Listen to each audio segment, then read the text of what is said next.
मित्रांनो, हा माझा कॉलेजचा फ्रेंड आहे आणि हा मला खूप दिवसापासून भेटला. आज भेटला बघा. तर काही गोष्टी सांगणार आहे तो आपल्याला. बघूया काय सांगतोय. चला युगराज बोल.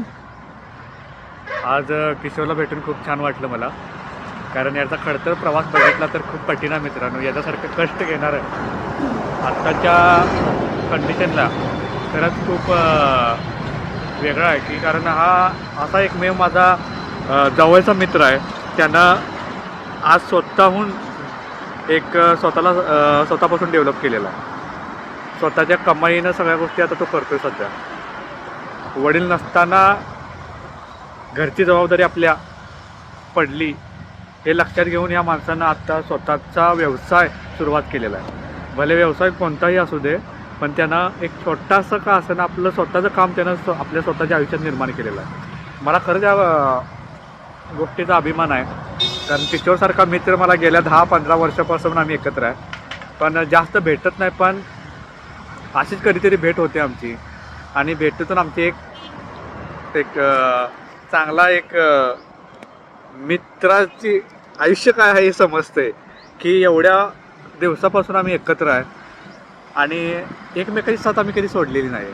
भले कुठल्याही ठिकाणी जावं लागत असेल किंवा काही करायला लागत असेल तर आम्ही एकत्र येऊन सगळ्या गोष्टी करायचा प्रयत्न करतोय. पण काही गोष्टी अजून आमच्याकडून झालेल्या नसतील, पण यापुढं होतील अशी आम्ही जिद्द म्हणून एक हाती घेणार आहे. कारण आमची जी काही स्वप्न जी अजून अपुरे आहेत आणि हे स्वप्न पूर्ण करण्यासाठी आम्हाला खरोखरच एकत्र येऊन ते काम करायचं आहे. आणि हे काम करण्यासाठी आम्हाला वेळ मिळत नाही, कारण हा स्वतःच्या कामामध्ये बिझी असतो आणि मी माझ्या कामामध्ये बिझी असतो. आम्ही फक्त आता गेले कित्येक वर्ष असं बोलत चाललो आहे की काहीतरी करायचं, पण अजून असं प्लॅन सक्सेसफुल नाही झाला की बाबा आम्ही काहीतरी केलं. पण इथून पुढं काहीतरी करून दाखवू अशी इच्छा मी किशोरला देणार आहे. खरंच करूया. खरंच मनापासून त्या गोष्टीला आपण लागूया. आपलं जे मनात आहे ते स्वप्न पूर्ण करूया आणि आपलं एक स्वतःचं अस्तित्व तयार करूया. कारण आजच्या जगामध्ये तुम्ही बघायला गेला की प्रत्येक माणूस, सामान्य माणूस हा घर सोडून स्वतःच्या पोटासाठी, कष्टासाठी, कुटुंबासाठी लढत आहे. आणि ही लढाई ही प्रत्येक माणसाची आहे आणि प्रत्येकाच्या कुटुंबातल्या प्रत्येक व्यक्तीची आहे. आज तुम्ही कष्ट नाही केला तर भविष्य तुमचं नाही आहे, लक्षात घ्या. कारण आजची कंडिशन एवढी बेकार आहे, कारण आजची युवा पिढी बघताय तुम्ही, युवा पिढीला जरासुद्धा काम नाही आहे. कारण आत्ताची जी टेक्नॉलॉजी आहे, जे कामाची कमतरता आहे, काम असून बेरोजगार मुलं आहेत, एज्युकेटेड मुलं नॉन एज्युकेटेड आहेत, शिक्षण घेऊन घरी बसलेली मुलं आहेत. आम्ही पण शिक्षण घेतलेलं आहे, पण ॲक्च्युली आम्ही जॉब प्रोफाईल नाही केलेला. आम्ही स्वतःचा काहीतरी छोटासा का असताना पण व्यवसाय निवडलेला आहे. कारण आत्ताची कंडिशननुसार माणसाला जगता येत नाही. कामावरून काढून टाकलं जाते, वरचं बॉसचं प्रेशर असते, घरामध्ये वेळेवर प्रत्येक माणसाला काही अडचणी असतात, काही गोष्टीला तोंड देऊन आपल्याला पुढं मार्ग काढून जावं लागतं. यासाठी आत्ताच्या काळात नोकरी असू दे ना, बिझनेस असू दे, काम करणं सगळ्यात महत्त्वाचं ठरलेलं आहे.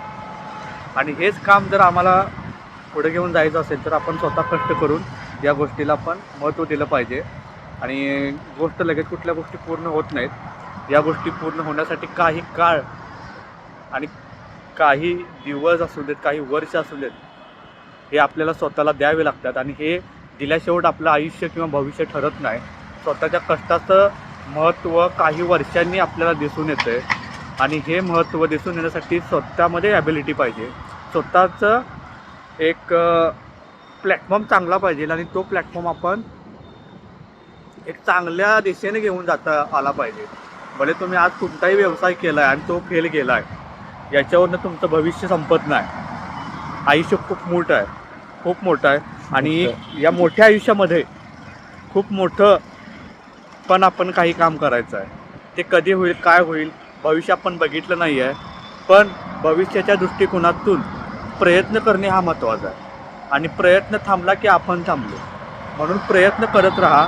मी सुद्धा भरपूर अशा काही गोष्टी केलेल्या आहेत माझ्या आयुष्यामध्ये, त्या मी अजून सक्सेसफुल नाही आहे. भले मी एक 7-8-10 बिझनेस झाले माझे, तरीही मला अजून पाहिजे तसं यश पण भेटलेलं नाही. सातत्य भावाच्यात सातत्य आहे मी म्हणजे लढायला लागलोय, हा. मी करायला लागलोय. मला माहिती आहे माझं भविष्य आज ना उद्या काही ना मी करून दाखवेल. माझी तुम्ही स्ट्रगलिंग लाईफ जरी बघितला तर खूप मित्रांनो वाटणार की यानं अशा गोष्टी केल्यात. रोडवरती झोपलेला माणूस आहे मी. कारण वाटणार पण नाही की हा रोडवरती झोपला आणि हे या माणसानं असं केलेलं आहे. पण मी हार मानलो नाही आहे. कारण नोकरी या गोष्टीवर विश्वास आहे, पण नोकरीमुळं माणूस एवढा पण सुखी नाही राहू शकत जेवढा स्वतःमध्ये स्वतःच्या कामामध्ये जेवढा आनंदी होतो. पुरे तेवढा पैशानेच माणूस सुखी असतो असा नाही आहे. माणूस कुठेही असला तर सुखी राहतो, पण त्याचं मन एकदम सुखी पाहिजे. ओके. आणि मला एवढीच विनंती आहे मित्रांनो, आयुष्यामध्ये कुठलीही गोष्ट करा पण हार नका मानू. कारण डर के आगे जीत आहे हे आपल्याला माहिती आहे. आणि त्यामुळे कोणत्याही कष्टाला वेळ लागतो आणि ही वेळ देणं हे काळाची गरज आहे. आणि आपण खरंच या गोष्टीला वेळ दिला पाहिजे. आणि आपण जे काम करतोय, आपल्याला कोणीही डोक्यामध्ये निगेटिव्ह जरी विचार आणत असेल आपल्याबद्दल किंवा आपल्या कामाबद्दल, तर आपल्याला त्या निगेटिव्हचा पॉझिटिव्हमध्ये कन्व्हर्टिंग कसं करायचं, आपलं मल्टिप्लिकेशन. जेव्हा आपण इंजिनिअरिंग केलं मित्रांनो, इंजिनिअरिंगमध्ये पण आपल्याला सगळं बेरीज वजाबाकी शिकवल्यात.